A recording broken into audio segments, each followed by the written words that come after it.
Rây lâu te a lâu lang aral le ang mai kanon na hi mangai tla ka om lo ve ko vele atung atil om zong te po hi lun tu reng an om lawan boral me ke Sing nun par fulai atoi mange Dam chung kum I thon khu angin atop chi Arena tu thorin na lungai na she om na mai kan dam chung ni te chiar dan min chil ro par ang arei lo te a chuai kan non hi khovel boy chum pui jing huai ya leng te hi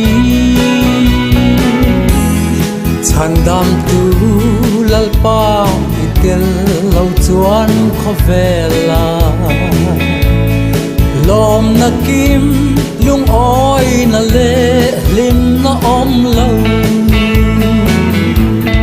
Sing nun par fulai atoi mange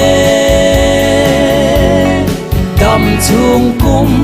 I thon khu angin atop chi Arena tu thorin na lungai na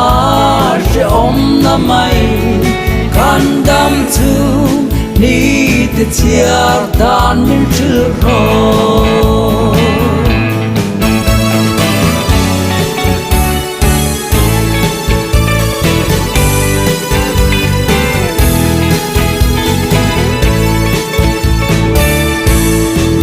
Bet par ang mai kan ro pui na te hi song Lo bet tu avoy a part tu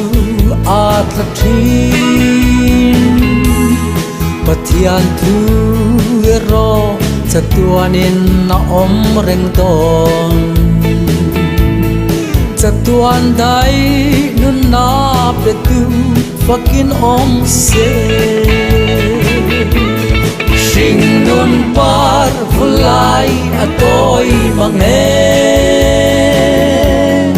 Dam chung kum I thon thu angin atop chi Arena tu thorin na lungai na she om na mai kan dam chung ni te chiar dan min chil ro Sing nun par fulai atoi mange